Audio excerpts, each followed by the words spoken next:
good morning students. How are you? I hope you will be fine at home. So let us continue our study. Welcome to Aryabhat High School digital classes. Today we do class 8 lesson 1 crop production and management. It's a science. So first of all we are understanding about a term that is related to energy. I know the topic is crop production and management, so some introduce our basic things. So energy. So organism get energy. How an organism get energy? So answer is that by taking food. Organism कहाँ से energy लेते हैं? Food से. Because we cannot survive and we cannot do with our daily routine tasks without energy. कोई भी organism अपने जो daily task हैं, अपने रूटीन वर्क्स हैं या कोई भी वर्क है वो बिना एनर्जी के नहीं कर सकता. आप ये जानते हैं. अगर हम प्रीवियस स्टडी को इसके साथ कंट्रास्ट करें तो आपने तो टर्म पढ़ी होंगी autotrophs and heterotrophs. Food habits के बेस पे इनको डिवाइड किया गया था. फूड हैबिट्स पे, that is autotrophs and heterotrophs. Just basic introduction. Autotrophs, those are make their own food. जो अपना फूड खुद बनाते हैं वो कौन होते हैं? एग्जाम्पल अगर हम देखें, that is plant. और heterotrophs, those are directly or indirectly depends on the plants and animals called heterotrophs. तो इसमें कौन आएंगे? Example animals and human beings. We are also depend on the plants and animals. यहीं से आप देखिए autotrophs and heterotrophs. अब आप एक कंसेप्ट यहाँ से देखते हैं कि जो फूड है, फूड किससे रिलेटेड है? क्रॉप से. कहाँ से मिलेगा हमें फूड? प्लांट से. और अगर एक लार्ज स्केल पे हम प्लांट को ग्रो कर रहे हैं तो किसमें कंप्लीटली वो टर्म क्या होगी? क्रॉप होगी. अभी अब यहाँ से देखिए, अब हम इस टॉपिक तक कैसे पहुंचेंगे, हमारा कैसे कनेक्शन हुआ कि हमें फूड चाहिए, फूड से हमें एनर्जी मिलती है. बिकॉज हमारी बॉडी क्या है? बहुत सारे टिश्यूज से बनी हुई है. क्योंकि टिश्यू कंबाइंड होकर क्या बनाते हैं? ऑर्गन बनाते हैं. ऑर्गन क्या होते हैं? अगर उनको प्रॉपर एनर्जी मिलेगी तभी वो वर्क कर पाएंगे ना, अदरवाइज तो वो वर्क नहीं कर पाएंगे. तो वो एनर्जी हमें कहाँ से मिलेगी? फूड. और फूड के हैबिट के अकॉर्डिंग फूड दो टाइप्स के कैटेगरीज में डिवाइड है, ऑटोट्रॉप्स एंड हेटरोट्रॉप्स. ऑटोट्रॉप्स में प्लांट्स आते हैं और हेटरोट्रॉप्स में क्या आते हैं? एनिमल्स आते हैं.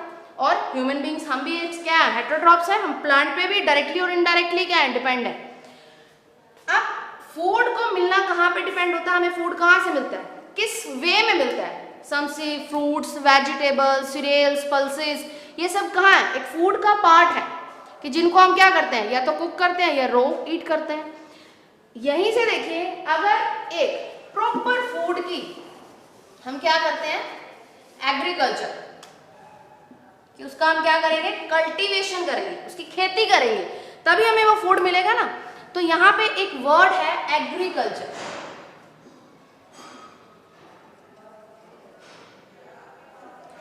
It is a Latin word. ये कौन सा वर्ड है? लैटिन. अब यहां पे दो वर्ड है, दो वर्ड्स के ज्वाइनिंग से बना है, अगर एंड कल्चर. अगर कल्चर. कल्चर का मीनिंग हुआ कल्टीवेशन और अगर का मीनिंग हुआ फील्ड.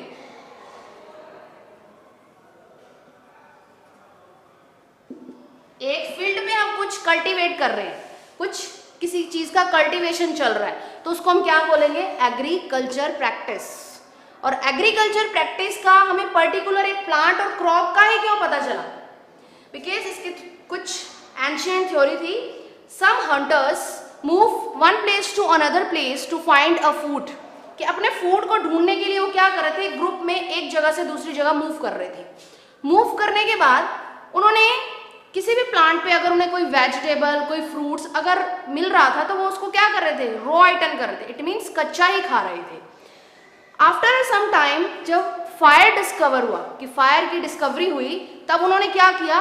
जो एनिमल्स थे उनके मीट को रोस्ट करना स्टार्ट कर दिया, पका के खाना शुरू कर दिया, जब हमें फायर का डिस्कवर हो गया. अब इसी को आगे लेते हुए उन्होंने देखा कि जो कोस्टल एरिया था, जहाँ पे पानी लगता था जिस एरिया के साथ, वहां पे उन्होंने देखा एक प्लांट के साथ कुछ सीड्स लगे हुए हैं, किसी ग्रेन के साथ सीड्स लगे हुए हैं। उन्होंने उस चीज को इंटीमेट किया कि क्या चीज है, और फिर उन्होंने देखा कि जितने भी कोस्टल एरियाज हैं उन्होंने वहां पे उसी तरह की फार्मिंग करनी स्टार्ट कर दी।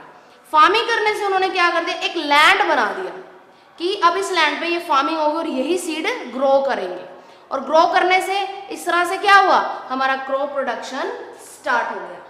अब हम आते हैं हमारा chapter, the chapter is crop production and management, कि क्रॉप का प्रोडक्शन कैसे होता है, वो फूड किस तरह से बनता है और उसकी मैनेजमेंट कैसी होती है और हम तक कैसे पहुंचता है, ये सब टॉपिक हम इस चैप्टर के अंदर पढ़ेंगे। First of all, what is a crop, फसल क्या है।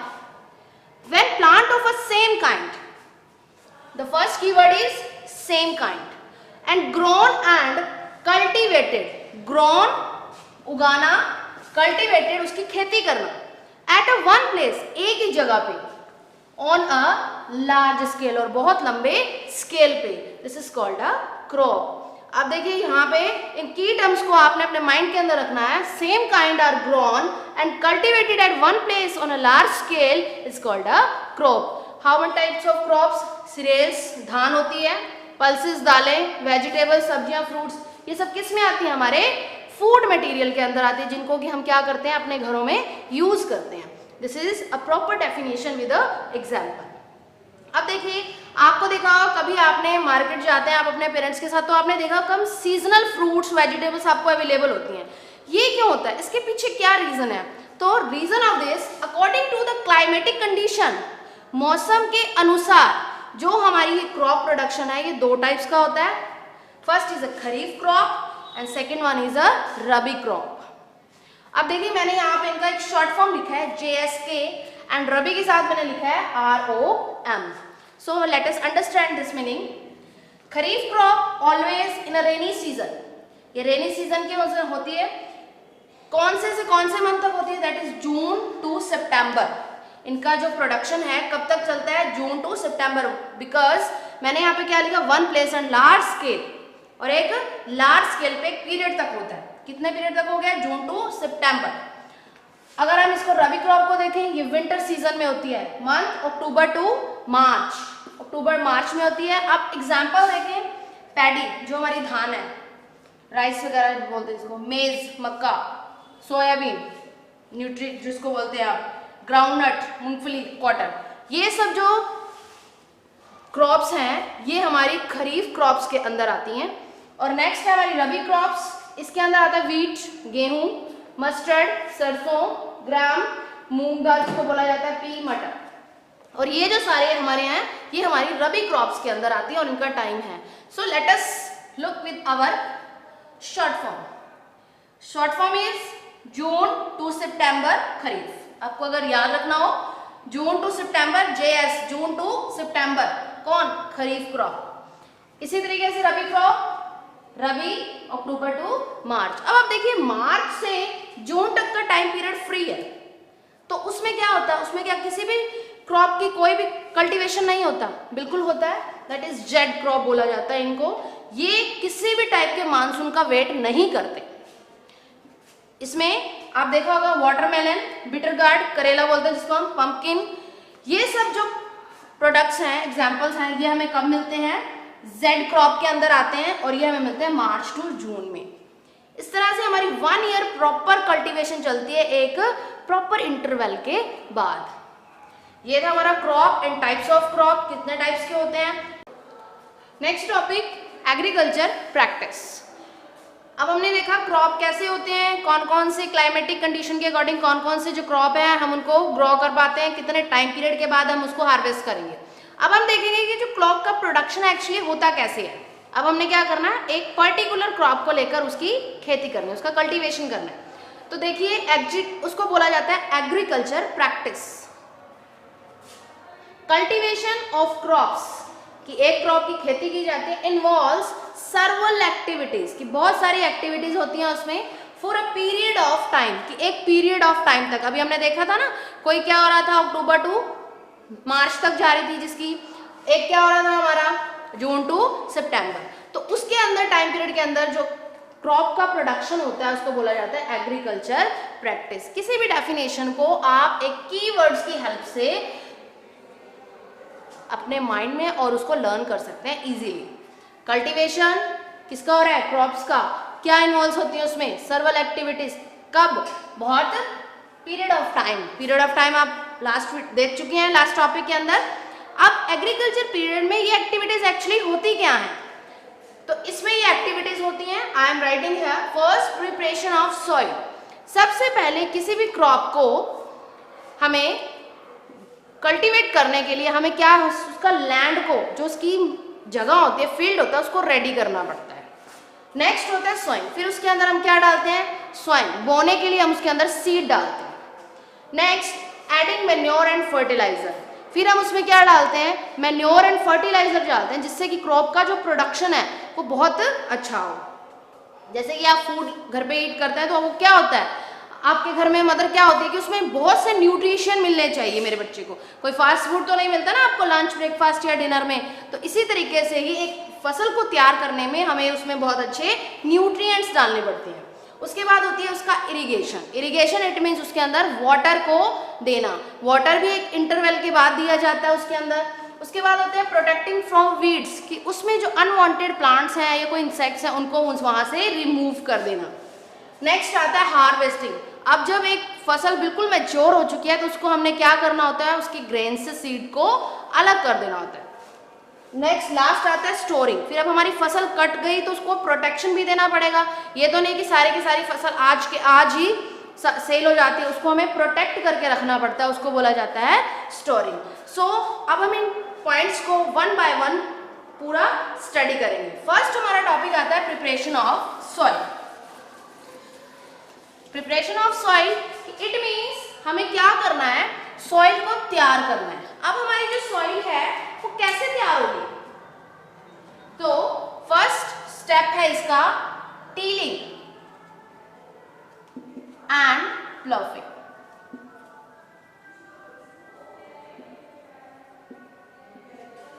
What is this? कि सॉइल में हमने क्या करना है? टीलिंग करना है और प्लाउइंग करना है। कैसे कर रहा है? तो इसका मीनिंग होता है loosening and turning of soil.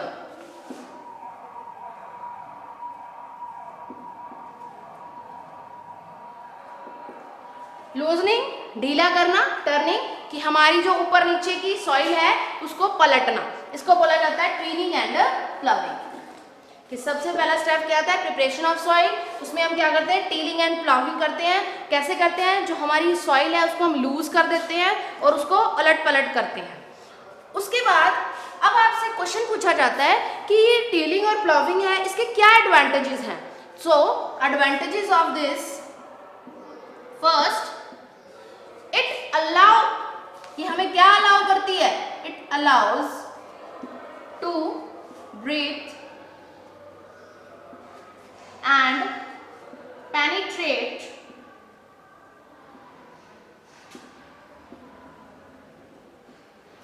soil, कि हमें सॉइल के अंदर डीप तक एयर का वेंटिलेट हो सके, उसको पेनिट्रेट, जो रूट सिस्टम है वहां पे प्रॉपर सनलाइट न्यूट्रिशन पहुंच सके। तो ये क्या हुआ? हमारा फर्स्ट बेनिफिट हुआ।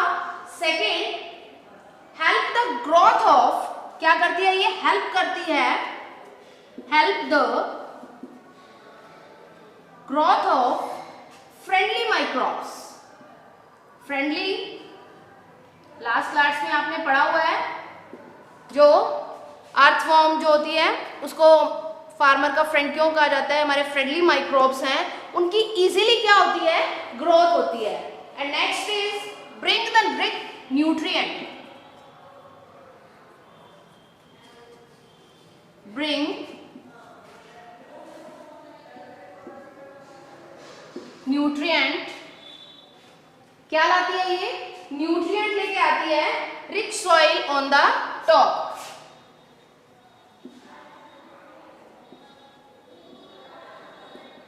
ऑन द टॉप जो नीचे वाली सॉइल है उसमें क्या है? न्यूट्रिएंट है, और उसको अलट पलट करते हैं। जब हम उसको क्या करते हैं? टर्निंग करते हैं, तो वो क्या हो जाते हैं? न्यूट्रिएंट अपर पार्ट में आ जाते हैं। These are benefit for tilling and ploughing. Next आता है इसमें सेकेंड वर्ड आता है इसमें crumbs. the big pieces of soil, the big pieces of soil.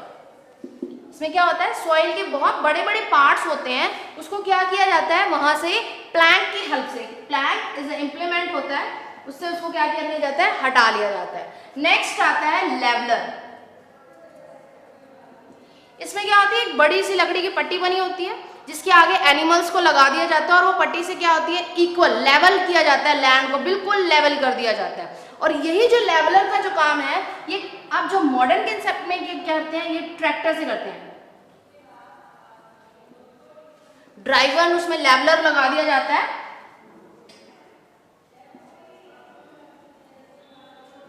Driver leveller लगा दिया जाता है और वो क्या करता है, देखा होगा आपने, इस शेप में बना होता है और इसके आगे ट्रैक्टर होता है और वो पूरी की पूरी जो लैंड है, कई बार आपने विजिट करते हुए one place to other place आपने फील्ड्स में देखा होगा कि वो जो ट्रैक्टर क्या है, पूरे लैंड में घूम रहा होता है और इस तरह के इम्प्लीमेंट से वो क्या करता है, पूरी की पूरी लैंड को बिल्कुल लेवल कर देता है. अब प्रिपरेशन ऑफ सॉइल हमने देख लिया, उसमें सबसे पहले क्या करते हैं, loosening and turning the soil, फिर उसमें अंदर से क्रम्स को निकाल दिया जाता है, फिर इसको लेवल किया जाता है. जो लेवलर है वो पहले जो था वो क्या किया जाता है, एक वुडन बहुत सारे बिग की पट्टी से एनिमल्स का एक हिस्सा बांध दिया जाता था उनसे, और वो नीचे से क्या करता जाता था, वो जो वुडन पट्टी थी पूरा लेवल कर दी. लेकिन अब जो हम करते हैं फास्ट वर्क, तो हम क्या करते हैं, ट्रैक्टर से ड्राइवर लेवलर होता है, वो क्या करता है, पूरी की पूरी लैंड को बिल्कुल लेवल में कर देता है. अब प्रिपरेशन ऑफ सॉइल में हमें कुछ इम्प्लीमेंट्स यूज किए जाते हैं, एग्रीकल्चर इम्प्लीमेंट्स, उनको हम देख लेते हैं कौन कौन से होते हैं.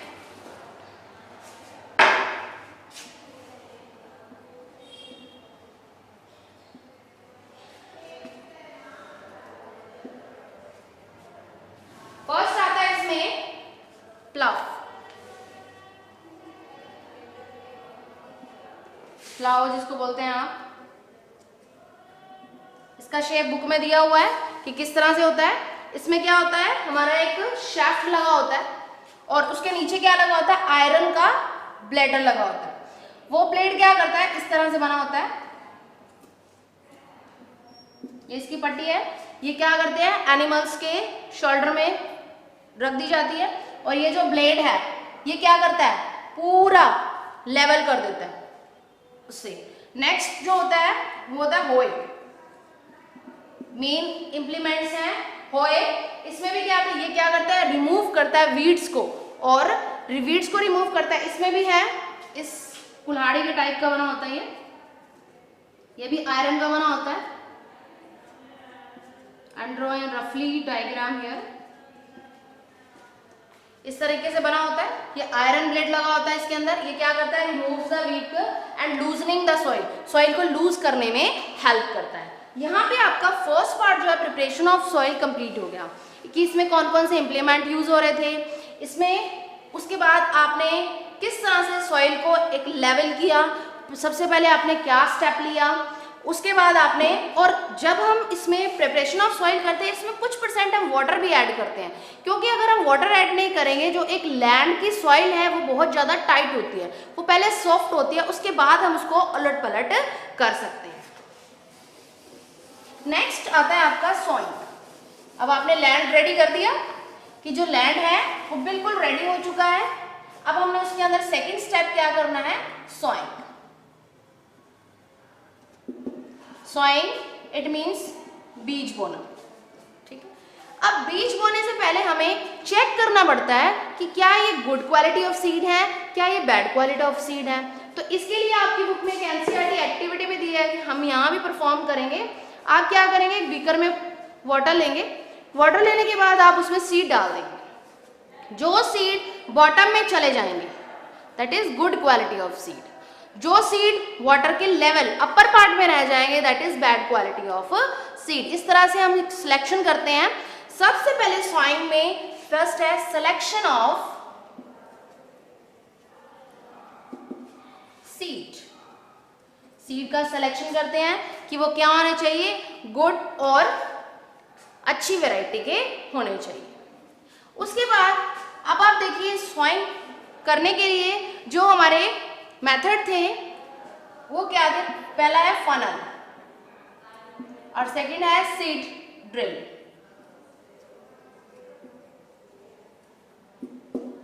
फनल, ये पुराने टाइम में, एंशिएंट टाइम में यूज किया जाता था। इस तरह से एक फनल बनी होती थी और उसके नीचे काफी सारी पाइप्स बनी होती थी। फनल्स में सीड डाल दिए जाते थे और ये एनिमल्स के थ्रू आगे आगे जाती थी और इसमें क्या थे, सीड्स पूरी लैंड के अंदर चले जाते थे, जगह जगह पे चले जाते थे। इससे क्या होता था, जो सीड्स हैं वो इक्वल डिस्टेंस पे नहीं जा सकते थे, वो कहाँ पे ज़्यादा गिर जाते थे, कहीं पे कम गिर जाते। जैसे एनिमल्स का पुश एंड चलता था तो वो क्या होते थे, सारे जो सीड्स थे वो कहीं ज़्यादा कहीं कम गिर जाते थे। लेकिन जो हमारा मॉडर्न टाइम है वो है सीड ड्रिल। इसके में क्या है, जो हमारे सीड्स हैं वो इक्वल डिस्टेंस और equal depth, equal distance and equal depth same soil के अंदर जाते हैं। इससे क्या होता है, जो हमारे सीड्स हैं वो प्रॉपर क्या कर सकते हैं, ग्रोथ कर सकते हैं। प्रॉपर उनको क्या मिलता है, सनलाइट मिलती है, प्रॉपर उनको मैन्योर फर्टिलाइजर मिल जाता है और जो हमारे फ्रेंडली माइक्रोब्स हैं वो भी प्रॉपरली क्या करते रहते हैं, पर नीचे होते रहते हैं। और इससे उनसे क्या होती है, जो हमारी क्रॉप है उस फील्ड के अंदर उसकी प्रॉपर ग्रोथ होती है और उससे प्रोडक्शन में हमें बहुत अच्छा मिलता है। यहाँ पे हमने 2 टॉपिक कंप्लीट कर लिए, preparation of soil and soil.